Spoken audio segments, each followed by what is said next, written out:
సందేశం న్యూ షాలేము సందేశం షాలేము సందేశం న్యూ షాలేము సందేశం చితికిన బ్రతుకులకు కృంగిన హృదయాలకు రక్షణ లేని సర్వజనులకు చితికిన బ్రతుకులకు కృంగిన హృదయాలకు రక్షణ లేని సర్వజనులకు షాలేము సందేశం న్యూ షాలేము సందేశం.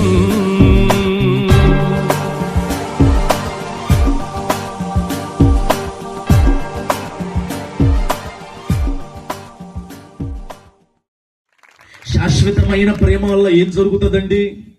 శాశ్వతమైన ప్రేమ వల్ల తిరస్కరించబడిన వారికి మరలా అంగీకారం లభిస్తుంది. శాశ్వతమైన ప్రేమ వల్ల తప్పిపోయిన వారికి మరలా మార్గం దొరుకుతుంది. శాశ్వతమైన ప్రేమ వల్ల బలహీనలకి మరలా బలం చేకూర్చబడుతుంది. శాశ్వతమైన ప్రేమ వల్ల నిరాశలో ఉన్న వారికి నిరీక్షణ కలుగుతుంది. శాశ్వతమైన ప్రేమ వల్ల అన్నిటికి మించి పాపికి మరల కృప పునరుద్ధరణ కలుగుతుంది. ఈ రాత్రి అలాంటి ప్రేమ శాశ్వతమైన ప్రేమ. యెషయా గ్రంథం 55వ అధ్యాయం 3వ వచనంలో మరొక శాశ్వతమైనది ఆయన చూపిస్తున్నాడు అండి.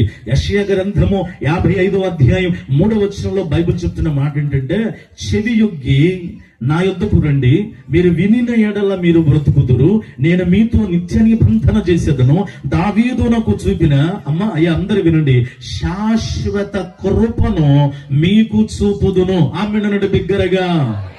శాశ్వత ప్రేమే శాశ్వత కృప. ఆయన ప్రేమను కృప ద్వారా చూపిస్తున్నాడు. కృప వల్ల ప్రేమ దొరుకుతుంది మనకి. వింటున్నారా? కనుక శాశ్వతమైనవి బైబిల్లో ఎన్నో ఉన్నాయి. ఈ రాత్రి నేను ఒక 5 విషయాలు before 11 I would like to close.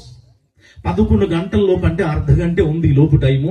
ఈ అర్ధ గంటలో 5 విషయాలు బైబిల్లో నుంచి శాశ్వతమైన ఏంటి ప్రభా, ఆ 5 సంగతులు ఈ రాత్రి మనం నేర్చుకుందాం. ఈ రాత్రి ఇక్కడ కూర్చున్న సోదరులరా, అశాశ్వతమైన వాటి కొరకు బ్రాకులాడగా, అశాశ్వతమైన వాటికి నువ్వు ఖర్చు పెట్టగా, అశాశ్వతమైన వాటికి వెంపర్లాడగా, అశాశ్వతమైన వాటి వైపు నీ చూపు హృదయం తిప్పుకోగా, శాశ్వతమైన వాటి వైపు నీ మనస్సు ఉండునుగాక.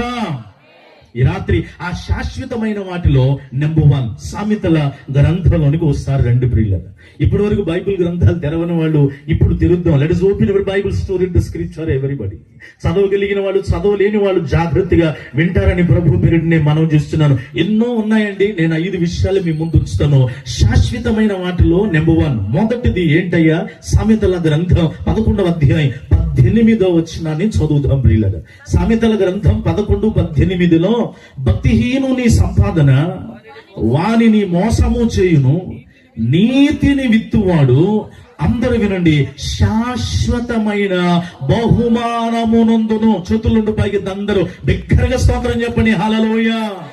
మనం వినాలనుకున్న 5 శాశ్వతమైనలో మొదటి విషయం ఏంటంటే శాశ్వతమైన బహుమానము. అందరూ చెప్పండి, శాశ్వతమైన బహుమానము. ఈ రాత్రి బహుమానాలు లేదే మనుషులు బాగుపట్టలేదు. ఎవరింటికి వెళ్ళినా గిఫ్ట్ ఏం తెచ్చావు? తెలుగులో బహుమానం, ఇంగ్లీష్ లో గిఫ్ట్ అండి. పిల్లలు కూడా స్కూల్కి వెళ్తే ఏం గిఫ్ట్లు ఇచ్చారు ఈ రోజున? వివాహాలకి, శుభకార్యాలకి, అన్నిటికి వస్తే ఏంటి, ఏం గిఫ్ట్ తీసుకెళ్తున్నావు ఏంటి నువ్వు? ఈ రోజున అందరికి గిఫ్ట్లు కావాలి, గిఫ్ట్లు ఇవ్వాలి ప్రియులుగా. గిఫ్ట్ ఉంటే మొహంలో తేజస్సు, అబ్బా ఆ తీరే వేరండి. గిఫ్ట్ పట్టుకున్న వాళ్ళ మొహం, గిఫ్ట్ తీసుకున్న వాళ్ళ మొహం చూడండి, వద్దన్న నవ్వుతారు. ఆ టైంలో వద్దన్న అసలు చిరు దరహాసం వచ్చేస్తుంది. ఎందుకంటే గిఫ్ట్ అలా చేస్తుంది వాళ్ళని. ఆ బహుమానమే మొహం వచ్చేసి మార్చేస్తుంది, మొహంలో ఫీలింగ్ మారిపోతుంది. అలాంటిది దేవుడు అరాకొర బహుమానం, కొంచెం సేపు ఉండే బహుమానం పోతేరా ఆ బహుమానం తీసుకుని విప్పంగాలే ఇదే నువ్వు తెచ్చింది, మళ్ళీ డల్ ఫేస్ అంతా. ఏదో తెస్తావు అనుకుంటే ఏదో తెచ్చావు, నీకు నేను అదే తెచ్చానా, మళ్ళీ ఇక మొత్తం వెనకనే కూడా మళ్ళీ తిరగ దూరుకున్నాడు చాలా మంది ఉన్నారు. కానీ దేవాదేవుని అంటున్నాడు, నీ నోటి నుంచి మళ్ళీ టాపిక్ రాకుండా, మళ్ళీ కామెంట్ రాకుండా, అస్సలు నువ్వు కని విని ఎరుగుని శాశ్వతమైన బహుమానం ఇస్తాడట. చప్పలు కూడా దగ్గరగా దేవనామాన్ని మహింపరుద్దామండి. లోకంలో శాశ్వతమైన బహుమానం కావాలి. అందుకే అపోస్తలుడైన పౌలు గారు ఇలాంటి బహుమానం కొరకు ఏం చేస్తున్నాడో తెలుసా? కొరింథీయులకు రాసిన మొదటి పత్రిక ఒకసారి తిరుగుదామండి. నువ్వు దేని కొరకు పరిగెత్తున్నావు తల్లి? నువ్వు దేనికోసం పరిగెడుతున్నావు సోదరుడా? అదిగో యేసు శాశ్వతమైన బహుమానం అండి. నీతిని విత్తువాడు దీన్ని పొందుకుంటాడంట. ఎవరా నీతి? అబ్రహాము ఆయన బట్టి బైబిల్ రాయబడింది. దేవుడు అబ్రహాము దేవుణ్ణి నమ్మాడంట. అది అతనికి ఎలాగా? నీతిగా ఎంచబడింది. ఆ నీతిని విత్తువాడు ఏ బహుమానం పొందుతాడంటే శాశ్వత పర్మనెంట్ గిఫ్ట్ ప్రియులర్. ఇక అది ఎవరు లాక్కెళ్ళరు. ఇక ఎంతమంది నీకు ఏమి ఇచ్చినా సరే ఈ బహుమానం ఉండి ఆ బహుమానాలన్నీ దిగదుడిపే. ఆమెనండి బిగ్గరగా. అప్పుడప్పుడు నువ్వు నేను అంటా ఉంటావు, ఈ మనిషి ఉంటే 100 మందితో సమానం అయ్యా, ఈ మనిషి లేకుండా 1000 మంది వచ్చినా కూడా కాళ్ళు చేతులు ఆడతలేదే, శివరంగా వచ్చేస్తుంది మనకి.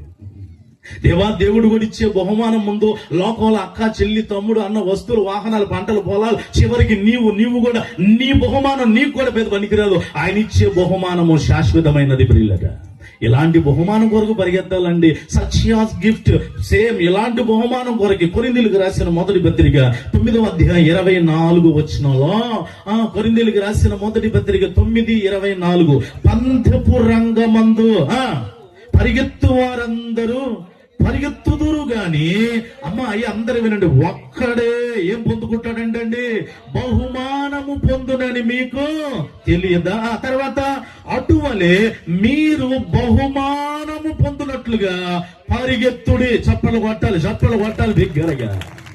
బహుమానం పొందాలని పరిగెత్తాలండి. కాలాలు దినాలన్నీ సంకుచితం అయిపోతున్నాయండి. అంత్య దినములలో అనేకులు ప్రేమలు చల్లారిపోతున్న దినాల్లో మనం బహుమానం కొరకు ప్రభువా లోకానుసారమైన బహుమానాలు వస్తాయా?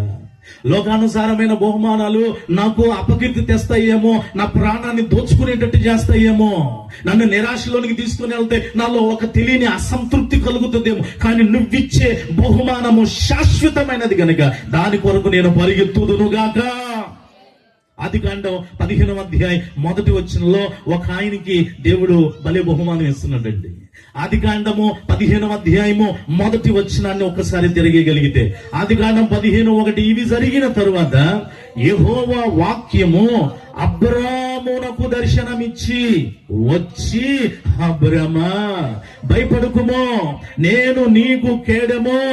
అందరూ వినండి, నీ బహుమానము అత్యధికమగునని చెప్పాను. దేవునికి మహిమ కలుగునగాక. ఈ బహుమానానికి ఓ పేరు పెట్టగలిగితే అత్యధికమైన బహుమానం.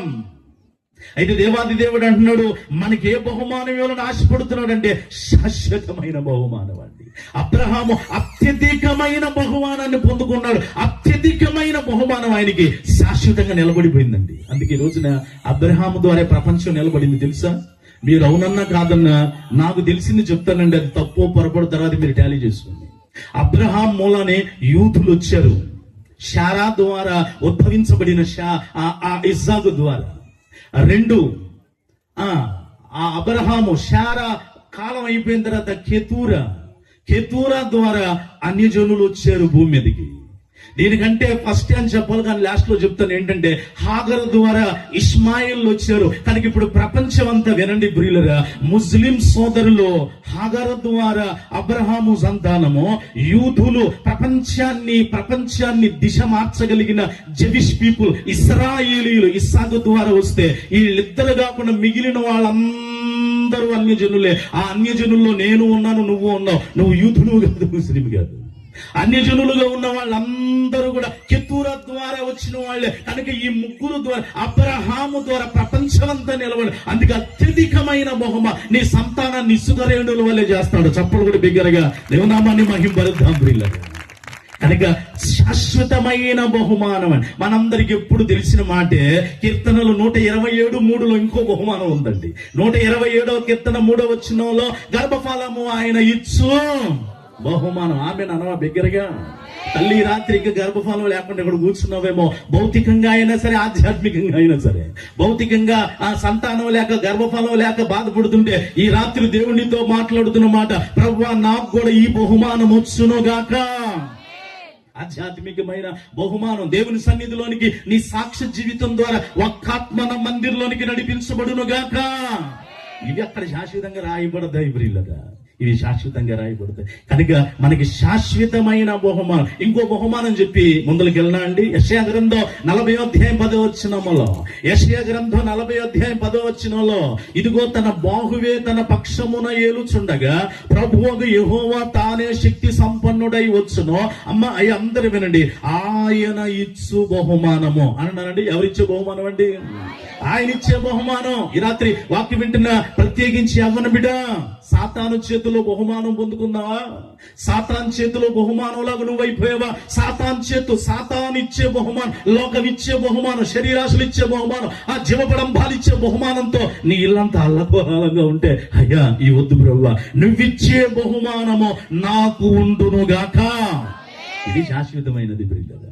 కనుక ఈ ముగింపు దినాన శాశ్వతమైనది పొందుకునేళ్ళు వాటిలో మొదటిది ఏంటంటే శాశ్వతమైన బహుమానం. నెంబర్ 2, రెండో విషయాన్ని నేను జ్ఞాపకం చేస్తాను.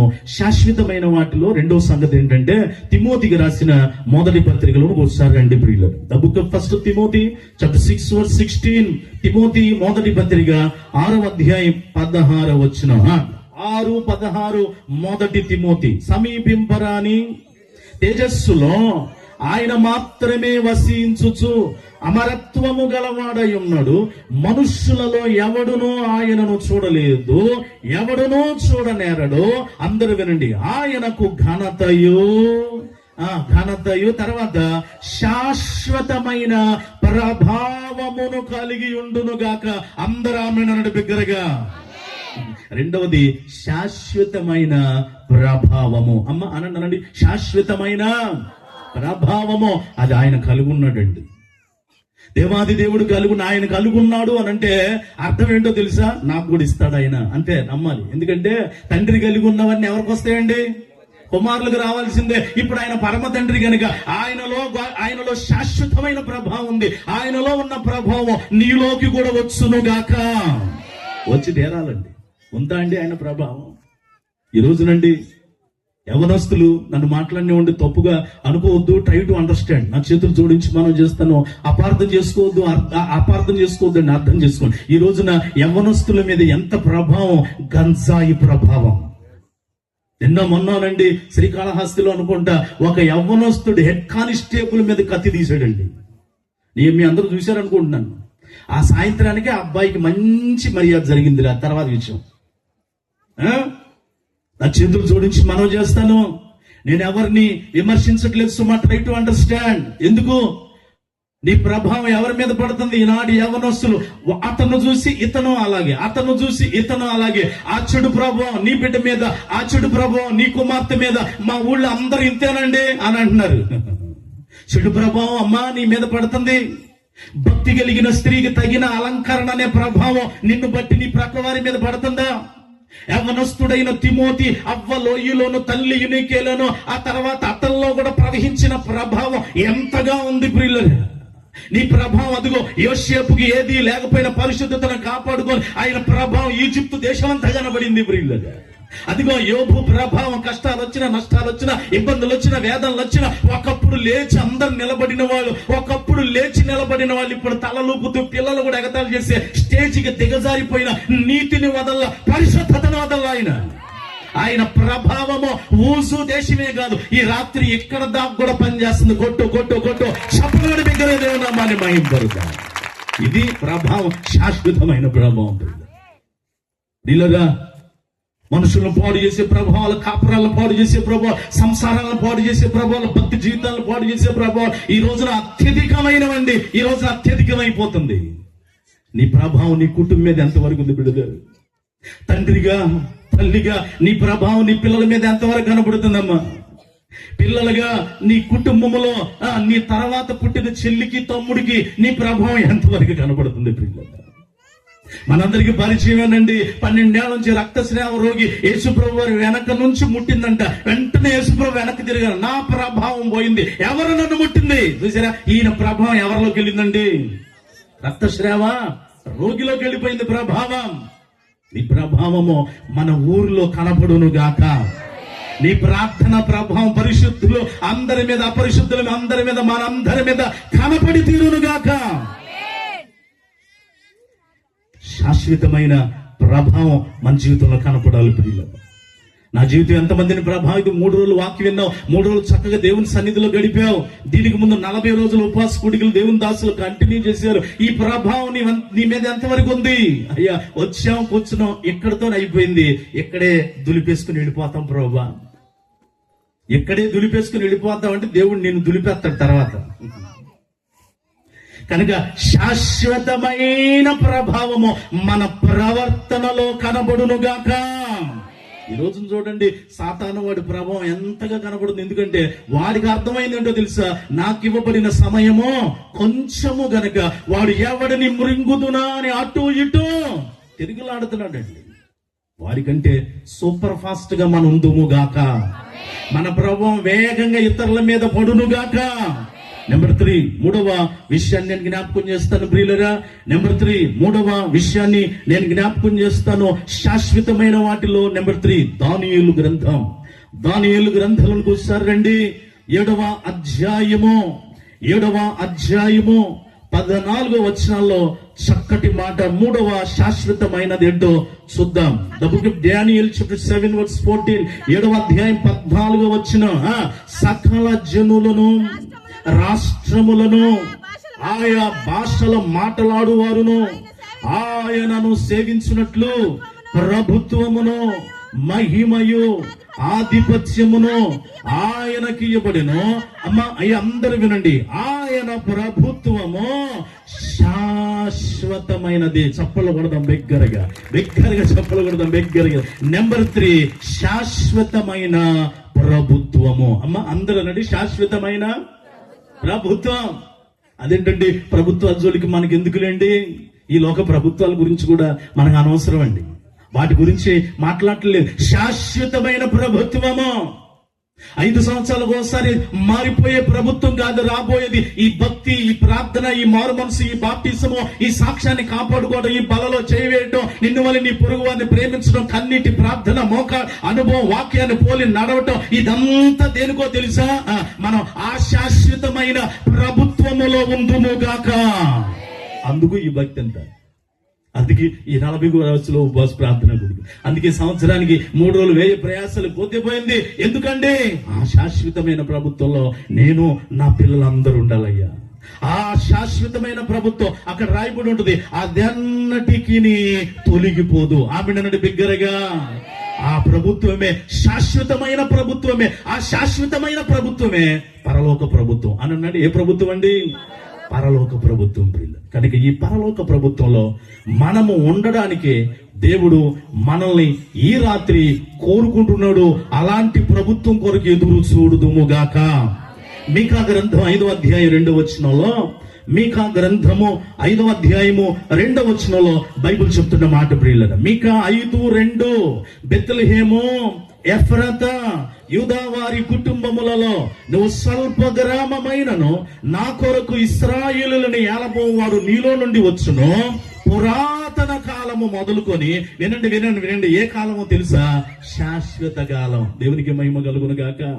ఏ కాలం అండి? శాశ్వత కాలం. ఆయన శాశ్వత కాలంలో శాశ్వత ప్రభుత్వం ప్రియుల. ఈ ప్రభుత్వంలో అండి, అమ్మ నా వైపు చూస్తే వినండి, కన్నీరు లేదు. ఆమెనండి బిగ్గరగా. ఆకలి లేదు. ఆమెనండి బిగ్గరగా. దుఃఖం లేదు. ఆమెనండి బిగ్గరగా. నిత్యము కూడా ఆనందం. ఆమెనండి బిగ్గరగా. ఆనందాన్ని ఇచ్చే దేవునికి మహిమ కలుగును గాక. ఈ రోజునండి మనకి అన్ని అశాశ్వతమైనవి అయిపోయినాయి కదండి. కాసేపు నవ్వుతున్నంత సేపులోనే కళ్ళ నీళ్ళు ఏమొస్తుంది తెలుసా? నీళ్లు వచ్చేస్తున్నాయి. ఎవరో ఒక ఆయన అన్నాడు, ఈ రోజునంటండి ఏడవడానికి కూడా స్వాతంత్రం లేదంట. ఏడవడానికి కూడా ఏం లేదండి, స్వాతంత్రం లేదు. చిన్నప్పుడే ఊహ తెలియనప్పుడు ఎక్కడ పడితే అక్కడ బ్యాన్ నోరు తెలిసి చేసేవాళ్ళు. కానీ ఈ రోజున పెద్ద అయ్యాం, అమ్మో ఏడిస్తే మా ఆయన ఏమో అనుకుంటాడు.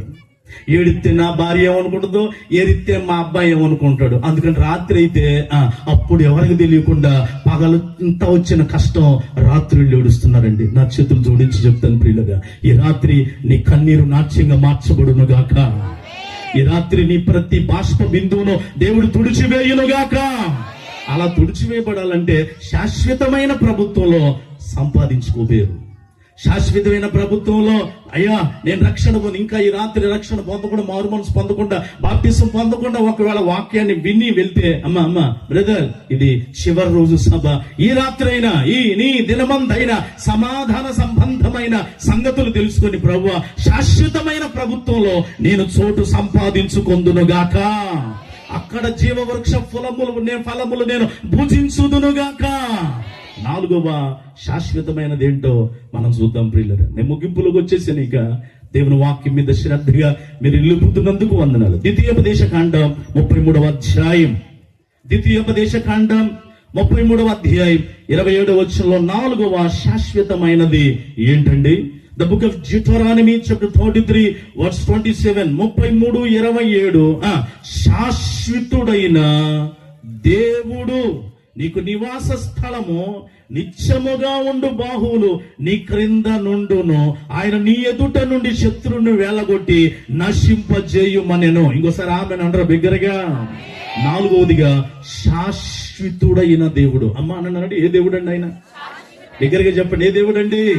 శాశ్వతుడైన దేవుడు. ప్రియుల, ఇలాంటి దేవుడిని దేవుడుగా గల జనులు ధన్యులు కదా. మరి యెహోవా తమకి దేవుడుగా గల జనులు ధన్యులు ప్రియులగా. ఈయన శాశ్వతుడైన దేవుడు ప్రియులగా. అందుకే మనం ఎప్పుడో పాట పాడుకుంటాం కదా, తరతరాలలో జగాలలో యుగ యుగాలలో దేవుడు దేవుడు యేసే దేవుడు. నేను మొదటి పల్లవి పాడతాను, మనందరం కూడా యేసే దేవుడు బిగ్గరగా అందామా? తరతరాలలో యుగ యుగాలలో జగాలలో దేవుడు దేవుడు. బిగ్గరగా అందామండి. దేవుడు దేవుడు యేసే దేవుడు, తరతరాలలో యుగ యుగాలలో జగాలలో దేవుడు దేవుడు. చప్పట్లో యేసే దేవుడు దేవుడు దేవుడు యేసే దేవుడు దేవుడు దేవుడు యేసే దేవుడు నిజ దేవుడు దేవుడు యేసే దేవుడు. శాశ్వతుడైన దేవుడు ప్రియులగా. ఆ దేవుడు నీకు అన్ని శాశ్వతమైనవిగా ఇచ్చునుగాక. ప్రియులగా, మనుషుల జీవితానికి ఆరంభం ఉంది, ముగింపు ఉంది. వినండి ప్రియులగా, లోకంలోని పరిస్థితులు మారతాయి, మనుషులు మారతారేమో గాని దేవుడు నిత్యము ఉండే దేవుడు. ఆమెనండి ఆమెనండి బిగ్గరగా. కనుక ప్రతి జీవితంలో దేవుడు ఉండి తీరాలండి. ఆమె నీ జీవితంలో ఇంకా దేవుడు లేకపోతే, ఒకవేళ దేవుడిని ఏదో టైం పాస్ కోసం, నన్ను మన్నించండి ఈ మాట కొంచెం బాధ అనిపిస్తే, ఈ రాత్రి లెట్ us చేంజ్. ఈ రాత్రి మన హృదయాలు మార్చుకుందాం. అన్ని శాశ్వతమైన నువ్వు కావాలని కోరుకుంటున్నావు, నిజమే అండి. మన ఊరు వెళ్తే ఒక చెల్లి ఇలాగంటది, అన్న మా వారికి అన్ని టెంపరీ జాబులే వస్తున్నాయి అన్న. ఎంత కష్టపడతాడన్నా, చేరిన ప్రతి జాబ్ లో అసలు తన సొంతదన్నట్టుగా కష్టపడతాడు, బాగా రెక్కల ముక్కలు చేసుకొని కష్టపడతాడన్నా. 2 నెలల 3 నెలలు తీసేస్తున్నారన్నా. పర్మనెంట్ జాబ్, శాశ్వతంగా ఉండే ఉద్యోగం మా వారికి వచ్చినట్టుగా ప్రార్థన చేయన్నా. నిజమే కదండి. శాశ్వతమైనవి శాశ్వతమైన ఈ లోకంలో అయ్యా అక్కడ అక్కడ అక్కడ అక్కడ అద్దెకుంటున్నాను అయ్యా. ఒక స్థిరమైన శాశ్వతమైన ఇల్లు నేను వెళ్ళినా కూడా నా తర్వాత రాకడంటూ ఆలస్యం, పిల్లలకు ఒక ఇల్లు, శాశ్వతమైన గృహం అయ్యా. వీటికే నువ్వు ఇంత ఆశ కలిగి ఉన్నావు. తప్పు కాదు, తక్కువ కాదు, కోరుకొని తీరాలి. కానీ అన్నిటికి మించి శాశ్వతమైన దేవుడు వల్ల అవి సాధ్యం. ఆమెనంటారా బిగ్గరగా. కనుక ఆ దేవుని వైపు మనం సంపూర్ణంగా తిరుగుదుమోగాక. అందుకే 90వ కీర్తన 2వ వచనం పాట రూపంలో దేవుని వాక్యం రాయబడింది. 90వ కీర్తన 2, పర్వతములు పుట్టక మునుపు భూమిని లోకమును నీవు పుట్టింపకమునుపు యుగ యుగములు నీవే దేవుడవు అయ్యా. ఆ దేవుడువైన నిన్ను ఈ రాత్రి నా హృదయంలో మోసుకొని వెళ్ళుదును గాక. 5వది ఆఖరిది వినేసి మనం ప్రార్థన చేసుకోవడానికి ఇష్టపడదాం. ఇప్పటి వరకు ఎన్ని అయినాయండి? 4. ఒకసారి చెప్తారా? నెంబర్ 1 శాశ్వతమైన అనండి, శాశ్వతమైన బహుమానం. 2 శాశ్వతమైన ప్రభావము. 3 శాశ్వతమైన ప్రభుత్వము. 4 శాశ్వతుడైన దేవుడు. 5వది ఆఖరిది. ఎక్కడైతే ప్రసంగం మొదలేసాం అక్కడ రండి, మనం ముగించేసుకుని వెళ్దాం. ఎప్పుడు చెప్పే మాట, ఎక్కడి నుంచి వచ్చామండి? మనం ఇంటి దగ్గర నుంచి వచ్చాము. మళ్ళీ ఎక్కడికి వెళ్ళాలి? ఇంటికి వెళ్ళాలి ప్రియులారా. ప్రసంగం కూడా ఎక్కడ మొదలేసామో మళ్ళీ అక్కడికి వచ్చి 5వ మాట చూసుకొని ప్రార్థన చేసేద్దాం. శాశ్వతమైనది 5వది ఆఖరిది. ఇర్మియా గ్రంథం 31వ అధ్యాయం. ఇర్మియా గ్రంథం 31వ అధ్యాయం 3వ వచనంలో మనం చదువుకున్న మూలవాక్యం. చాలా కాలము క్రిందట యెహోవా నాకు ప్రత్యక్షమై ఇట్లా, నేను శాశ్వతమైన ప్రేమతో నేను నిన్ను ప్రేమించుచున్నాను. 5వది ఆఖరిది శాశ్వతమైన ప్రేమ. అమ్మ అందరేనండి, ఏ ప్రేమ అండి? అందరేనండి, ఏ ప్రేమ అండి? ఆ శాశ్వతమైన ప్రేమను బట్టే శాశ్వతమైన బహుమానం ఇస్తున్నాడు దేవుణ్ణి. ఆ శాశ్వతమైన ప్రేమను బట్టే శాశ్వతమైన ప్రభావం దేవుడికి గిఫ్ట్ ఇవ్వాలని ఆశపడుతున్నాడు. ఆ శాశ్వతమైన ప్రేమను బట్టే ఆ శాశ్వతమైన ప్రభుత్వంలో నీకు చోటు ఇవ్వాలని ఆశపడుతున్నాడు ఆయన. ఆ శాశ్వతమైన ప్రేమతోనే ఆ శాశ్వతుడైన దేవుడు నీకు దేవుడుగా ఉండాలని ఆశపడుతున్నాడు అండి. అది ఏదో ఆజ్ఞ కాదు, లేకపోతే మన భాషలో అర్థమేంటో చెప్పండి, రూపాపు అంతకన్నా కాదు. ప్రేమతో ఆయన నీకు దేవుడుగా ఉండాలని ఆశపడుతున్నాడు అండి. ఈ రాత్రి ఆ శాశ్వతమైన ప్రేమతో, అయ్యా నేను నీ దగ్గరికి వస్తానయ్యా. మనుషుల ప్రేమలు మారిపోతున్నారు కానీ దేవుని ప్రేమ మారదండి. పరిస్థితులు మారిన ప్రేమ తగ్గదు. పాపి పట్ల చూపే కృప ప్రేమ. ప్రియులరా, ఒక కుమారుడండి తండ్రితో చాలా ప్రేమగా ఉండేవాడు. కానీ వయసు పెరిగే కొద్ది చెడు స్నేహాల ప్రభావం, శాశ్వతమైన ప్రభావం చెప్పినట్టుగా చెడు స్నేహాల ప్రభావం పడింది. ముందు ఇల్లు వదిలిపెట్టాడు. 1 రోజు 2 రోజులు ఆగొచ్చేవాడు. తర్వాత ఇక పూర్తిగా రావడం మానేసాడు. తండ్రి ఎదురు చూస్తా ఉన్నాడు. బయటికి వెళ్ళినాడు. జీవితం అంతా నాశనం చేసేసుకున్నాడు. 1 రోజు తెలిసి వచ్చింది, చిన్న కుమారుడు కానీ పరిశుద్ధ గ్రంథాల్లో వెళ్ళిపోయిన కుమారుడు తెలిసి వచ్చినట్టుగా ఈ అబ్బాయి కూడా తెలిసి వచ్చింది. కానీ ఒకటి వచ్చింది, మా నాన్న రాణిస్తాడా? ఏదేమైనా సరే నేను వెళ్ళిపోవాల్సిందే. వెళ్ళిపోయాడండి. జరిగిందేంటో తెలుసా? నాన్న ఈ కుమారుడు వెళ్ళిన రోజు నుంచి రోజు ఆయన ఏదో కొంచెం తినాలి కాబట్టి కొడుకు కోసం బతుకుతున్నాడు. అంత తినేసి నిద్రపోయిందాక రాత్రి అయిందాక ఆయన పని ఏంటో తెలుసా? వాకిట్లు కుర్చీ వేసుకొని కూర్చునేవాడు, కాసేపు నిలబడేవాడు, ఇలా చూస్తా ఉండేవాడు. నా కుమారుడు వస్తాడు, వాడు వస్తాడు. ఈ రోజు కూడా అలాగే కూర్చున్నాడు. తండ్రి కుమారుని చూశాడండి. లేవలేని పరిస్థితుల్లో ఉన్న, పరిగెత్తలేని పరిస్థితి అయినా, అదిగో చిన్న కుమారుడు కొరకు పరిశుద్ధ గ్రంథం లోకాసు వార్తలో తండ్రి పరిగెత్తుకుని ముందుగా వెళ్ళిపోయి ముద్దు పెట్టేసి ప్రశస్త వస్త్రాలు కప్పి తీసుకొచ్చినట్టుగా ఈ తండ్రి కూడా వెళ్ళిపోయి కుమారుడిని తీసుకొస్తే కుమారుడు నాన్నతో ఏమంటున్నాడు తెలుసా? నాన్న, నీ కుమారుడిగా తగిన వాడిని కాదు నాన్న. నీకు బాధ లేదా? నీ కోపం రాలేదా? ఇంకా నన్ను తిట్టాలనిపించలేదా? తండ్రి చెప్పిన ఒకటే మాట ఏంటో తెలుసా? వాడు మాట్లాడుతుంటే వాడి మాటల మధ్యలో ఇలాగ ఆపేశాడు. గట్టిగా కౌగిలించుకొని ఏమన్నాడు తెలుసా? నువ్వు నా దగ్గరికి తిరిగి వచ్చేవరా, నాకు అది చాలరా. నువ్వు నా దగ్గరికి తిరిగి వచ్చావు, నాకు అది చాలు. ఈ రాత్రి అదే ప్రేమ లేదు, అంతకన్నా ఎక్కువ ప్రేమ. ఇంతవరకు నేను సమర్థించట్లా. పాపం తెలియక చేసేవో, తెలిసి చేసేవో, లోకాశలతో నేత్రాశలో జీవపడం పాలతో అల్లరి కూడిన ఆటపాటలతో విమతములు, కామ వికారము, కక్షలు, ఏవేవో తెలియక చేసేవో, తెలిసి చేసేవో, ఐ డోంట్ నో. కానీ దేవాదేవుడు అంటున్నాడు, ఈ రాత్రి నీ కోసమే ఆయన నిలబడ్డాడు. నీ హృదయం అనే వాకిటి దగ్గర కూర్చున్నాడు ఆయన, నిల్చున్నాడు ఆయన. నువ్వు రాత్రి అన్నా రాగలిగితే నీ సంగతి, గతం సంగతి మనుషులైతే ఎత్తి చూపిస్తారేమో కానీ యేసయ్య చెప్తున్నాడు, ఇప్పటికైనా వచ్చావు అది చాలా కానీ కౌగిలించుకోవాలని ఆశపడుతున్నాడు అండి ఈ రాత్రి. ఈ శాశ్వతమైన ప్రేమకు లొంగిపోతావా? కుమారుడు మారిపోయాడు గాని తండ్రి ప్రేమ మారలేదు ప్రియులగా. కుమారుడు ప్రవర్తన మారిందేమో గాని తండ్రి హృదయం మారలేదు ప్రియులగా. కుమారుడు దూరం అయ్యాడేమో గాని తండ్రి ప్రేమ వెతకటం మాత్రం మారలేదు ప్రియులగా. ఈ తండ్రి ప్రేమే శాశ్వతమైన ప్రేమ. ఈ తండ్రి ప్రేమే శాశ్వతమైన ప్రేమ. ఎలాగెతుకుతున్నాడో తెలుసా? ఎలా చూస్తున్నాడో తెలుసా? ఆకాశానికి భూమికి మధ్య సిలువలో వేలాడుతూ కళ్ళలోకి, ముక్కులోకి, నోట్లోకి రక్తం వెళుతుంది ముళ్ళ కిరీటం వల్ల, కొట్టిన పిడి ఆ యొక్క గుద్దుల వల్ల, గడ్డం పీకబడింది, వీపు నాగడి చేతలాగా దున్నబడింది. సుందరమైన చేతులతో ఎంతమందికి బోధ, ఎంతమందికి ఆహారం, ఎంతమందికి రొట్టెలు, ఎంతమందికి స్వస్థత, చూడలని గాయాలైపోయినాయి. 33.5 యవ్వన ఉడుకు రక్తం కూడా ఆయన వేలాడుతూ చేస్తున్న పని ఏంటో తెలుసా? నిన్నే వెతుకుతున్నాడు ఆయన కళ్ళు నిన్నే వెతుకుతున్నాయి. వెతుకుతూ చెప్పే మాట ఏంటో తెలుసా? తండ్రి, వీరేమి చేస్తున్నారు, వీరు ఎరుగరు కనుక వీరినే క్షమించు. ఇదే శాశ్వతమైన ప్రేమ. ప్రియుల, నీ కొరకు మరణములోనికి వెళ్లి పునరుద్ధరణయ్యే అంత ప్రేమ. అదే ప్రేమతో ఈ రాత్రి కూడా చేతులు చాపి నిన్ను పిలుస్తున్నాడు. ప్రయాసపడి భారము మోయించిన సమస్త జనులారా నా యొద్దకు రండి, నేను నీకేమిస్తాను. ఎలాగిస్తున్నాడు తెలుసా? ప్రేమ, శాశ్వతమైన ప్రేమ. ప్రభువా, ఆ ప్రేమ నేను రాత్రి పొందుకుని వెళ్తాను.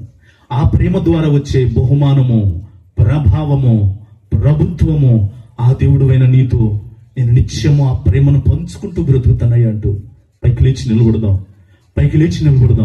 అట్టి కృప దేవుడు మనకి దయచేయను గాక.